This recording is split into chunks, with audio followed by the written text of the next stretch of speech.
Surah 6 verse 38 in the Quran tells you that Quran is complete. Complete about what? As a spiritual guidance. You don't look for how to make a good curry in it.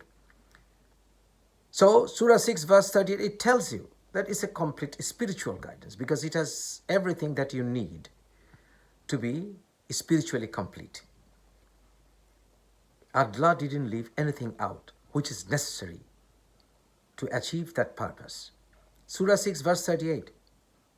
But fools see that Quran is not enough.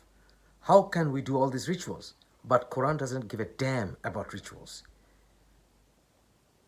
If you read Surah 12 verse 1, if you read Surah 18 verse 1, it says very clearly that Quran is a straightforward and Quran is complete guidance.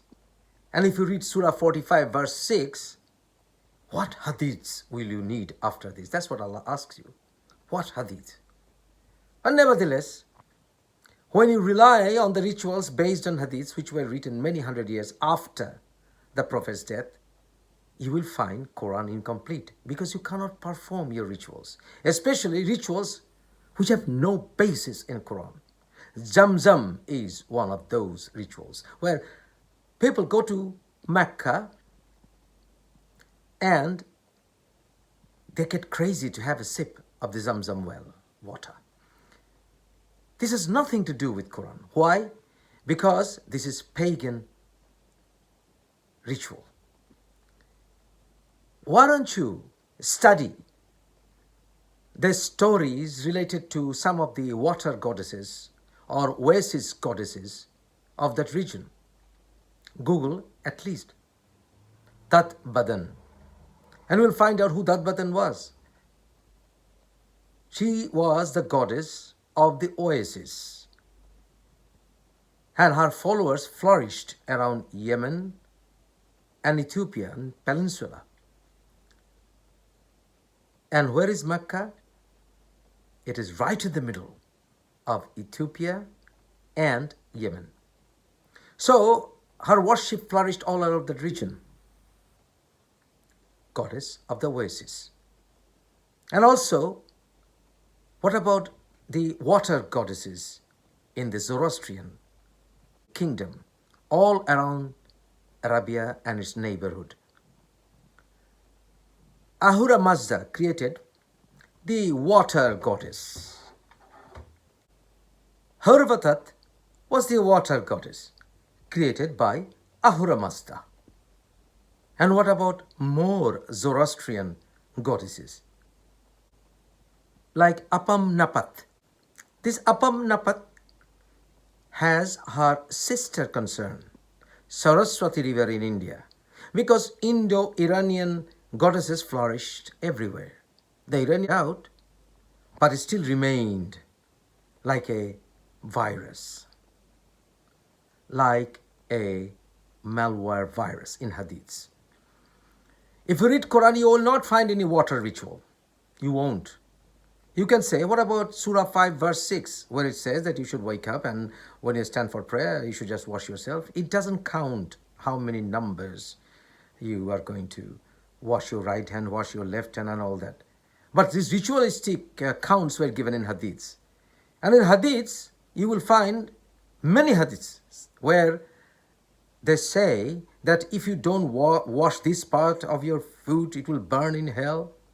And it also says water is never impure unless you can smell it and all that nonsense. These are all pagan beliefs, reminiscence of the pagan past, Arabian ways. No wonder Allah says in Surah 9 verse 97, read the verse word for word and you will see the Arabs are the worst in understanding Allah's Quran. So, Zamzam, well, what pure water? I will be twice wary to drink water from that well where millions of people are drinking from it day and night, and I don't know how much careful the Arabs are, being in providing the water to the Hajis or pilgrims.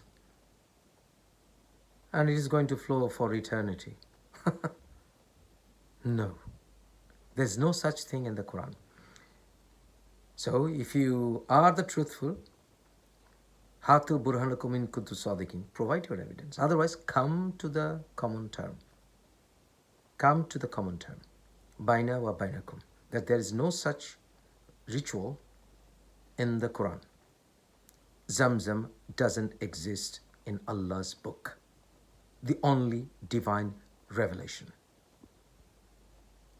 When you go to Makkah next time, think about it. There are also many made-up stories about Zamzam. In the Quran, Allah says that Surah 14, verse 37, that Prophet Abraham settled his future generation in a valley where there were fruits and there were uncultivated land, uncultivated, not desert, uncultivated. And there is no such word in the Quran which will tell you that Prophet Abraham left his son and wife in the middle of nowhere. This is biblical and in Hadith. So, the story of Abraham's son Ishmael giving some kick and the water started flowing are all baseless.